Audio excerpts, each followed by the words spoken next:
Marketing Square. Bienvenue sur Marketing Square, le rendez-vous du gros marketing. Le gros, c'est un marketing qui sort des clous, qui se réinvente, qui se renouvelle.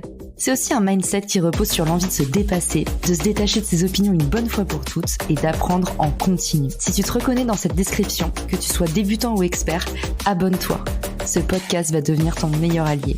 Vous êtes une marque ou une entreprise qui cherchez à étendre votre portée sur les réseaux sociaux ou bien un créateur de contenu à la recherche de partenariats? Richmaker est là pour vous aider. Cette plateforme de mise en relation entre marques et influenceurs spécialisée en B2B est conçue pour vous permettre de toucher de nouvelles audiences à moindre coût. Avec Richmaker, vous pouvez trouver les partenaires idéaux pour votre prochaine collab en un clic. Rendez-vous dans les ressources de l'épisode pour faire le plein d'idées et développer ce levier inexploité qu'est le partenariat. Bon épisode à tous!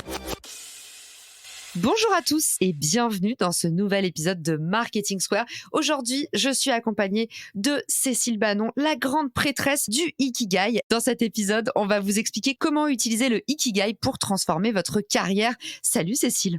Salut Caroline, merci pour ton invitation, c'est toujours un plaisir. Et puis alors là en plus, oui, tu m'interpelles sur mon sujet favori, que du bonheur. C'est vrai que l'Ikigai, toi, c'est ta grande spécialité. Raconte-nous un petit peu comment est-ce que tu es devenue prêtresse de l'Ikigai. Alors tu sais, j'ai rencontré l'Ikigai en 2016 et c'est à peu près d'ailleurs l'époque où l'Ikigai a commencé à être connu en Europe. Pourquoi ? Parce que l'ikigai, c'est un mot japonais, c'est même un état d'esprit qui remonte à l'époque Edo au Japon, 8e siècle je crois après Jésus-Christ. C'est un état d'esprit dans lequel on est heureux de faire ce que l'on vit. Iki, c'est la vie. Gai, qui vaut la peine d'être vécu. Je me rends compte que depuis des années, je suis dans le faux parce que pour moi, le Ikigai, c'était le nom d'un village où l'espérance de vie au Japon était la plus élevée. Pour moi, c'était ça les racines. T'as raison, c'est comme ça qu'on a connu l'ikigai en 2016 en Europe. C'est parce qu'il y a des journalistes qui sont allés faire une enquête dans ce village de l'île d'Okinawa où on s'était aperçu qu'il y avait la plus forte concentration de centenaires. Et on a essayé de comprendre pourquoi. Alors pourquoi ? Parce que c'est des gens qui ont une activité, qui sont utiles à leur communauté, c'est-à-dire que ce qu'ils font a du sens. Tu vois, ils ont plaisir à le faire, ça leur plaît. Alors tu as peut-être des gens qui font de la danse, tu as peut-être des gens qui cultivent des tomates, mais ils font les plus belles tomates de l'île, tu vois. Ils le font avec amour. Et tu vois, ça c'est quelque chose qui m'a complètement séduite et complètement marquée dans l'ikigai, c'est faire du mieux que tu peux. Même une petite chose que tu fais extrêmement bien, ça te rapporte une joie et cette joie te nourrit et te rend heureux. Donc tu as le sentiment, 1, que tu fais quelque chose qui te plaît, 2, quelque chose que tu fais avec amour, avec envie, avec plaisir. 3, ça fait sens pour toi parce que c'est utile à quelqu'un. Et 4, ça te donne du bonheur, ça te donne de la joie en retour. Eh bien, si tu as ces 4 éléments, tu es heureux de vivre. Et du coup, c'est quoi exactement la matrice Ikigai? Ces fameux 3 ou 4 cercles concentriques, qu'est-ce qu'ils disent? Alors, ces 4 cercles, c'est une alchimie, je la raconte dans mon livre, tu sais. C'est des cercles qui vont s'entrecroiser et au milieu, c'est l'ikigai. Alors, 1, c'est ce que tu sais faire, tes forces, tes compétences. 2, c'est ce que tu aimes faire, c'est ce que je te disais tout à l'heure, c'est ce qui te plaît, ce que tu fais avec tes tripes. Et 3, c'est ce dont le monde a besoin. C'est en quoi ce que tu fais peut être utile au monde. En quoi tu contribues ? Tout le monde a besoin de contribuer à quelque chose dans la société. Ça, c'est mes études de sociologie dans une vie antérieure qui m'ont appris ça. On a tous besoin de participer, d'apporter quelque chose, de contribuer. C'est le sens. Et le 4e cercle, c'est ce qui va te permettre de gagner ta vie. On n'est pas chez les bisounours, il faut payer le loyer à chaque fin de mois. Si tu as ces 4 ingrédients, là où ça se croise, ces 4 cercles, c'est là où tu trouves ton ikigai. L'ikigai, c'est cette rencontre-là. Tu ne la trouves pas comme ça, hop, en claquant des doigts, tu vois. Moi, mes accompagnements, c'est 2 mois, 3 mois de travail, d'exercice sur chacun des cercles, sur comment après on va les mettre en perspective. Qu'est-ce que ça va dégager ? Qu'est-ce qu'on peut faire aujourd'hui d'actionnable qui peut un peu changer notre quotidien, commencer à nous éclairer? En quoi on peut se servir de l'ikigai pour se remettre dans le bain professionnel? Alors là, je quitte un petit peu la sphère strictement méthodologie, tu vois, et je vais plus rentrer dans la sphère, pas de l'affect, mais du ressenti. De mon point de vue, tu trouves ton ikigai quand tu te sens bien dans ta peau et lorsque tu éprouves de la joie et du plaisir.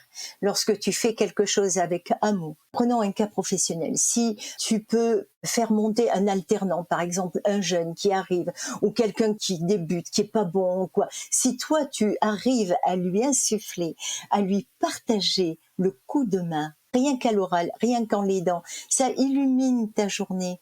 Ça te donne une grande joie. L'ikigai, ça peut être ça. Qu'est-ce que je fais dans mon quotidien qui me rend heureux? On n'est pas loin du flow, hein. On en parlait dans un autre épisode, FLOW, là où tu te concentres tellement que tu ne vois pas le temps passer.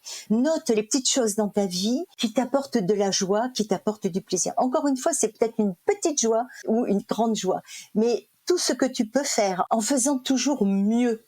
Je m'inspire du livre de Ken Moji, le petit livre de l'ikigai. Alors Ken Moji, c'est un psychiatre ou philosophe, je ne sais plus, japonais, qui nous raconte ce qu'est l'ikigai. Et il raconte l'histoire d'un monsieur qui a monté un restaurant de sushi. Chaque fois qu'il prépare ses sushis, il le fait du mieux qu'il peut, avec une énorme application, un engagement. Lorsque le président Obama est venu en visite au Japon, eh bien, les autorités japonaises l'ont invité dans ce restaurant-là. Et le président Obama, qui connaissait très bien les sushis, figure-toi, puisqu'il a été élevé à Hawaï, je crois, et on en mangeait là-bas, donc il avait la connaissance. Donc il a pu donner un compliment. Et il a dit, j'ai mangé d'excellents sushis. Imagine la joie de ce restaurateur lorsque le président Obama lui fait un compliment. Tu vois, c'est ça l'ikigai. J'adore. Et alors du coup, tu nous dis commencer par faire toujours un petit peu mieux. Et puis c'est là aussi la loi des intérêts cumulés. C'est-à-dire que si chaque jour, tu te forces à faire le extra mile, comme disent les Américains, le petit pas en plus, à la fin du mois, tu as fait 1 kilomètre. À la fin de l'année, tu as parcouru tout un chemin et tu as gagné un maximum en apprentissage, en rencontres, en partage. Donc toi, tu nous dis, faites ce petit effort en plus et faites les choses aussi avec amour, avec envie, parce que ça se transmet. C'est contagieux. Vous avez à la fin de l'année, à la fin de votre exercice, un résultat qui est bien meilleur. C'est ça, tu développes tes compétences, tu développes tes capacités.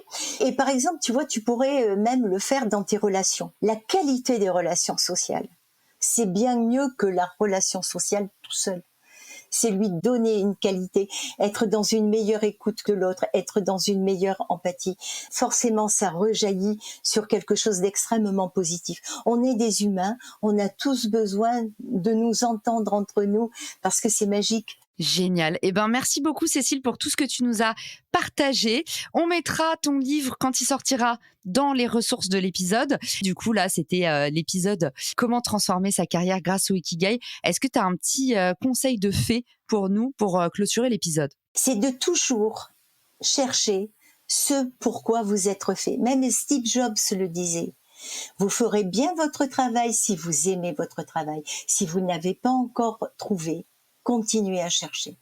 Et l'ikigai va t'aider à trouver le travail qui te convient le mieux, celui où tu as les meilleures chances de t'épanouir.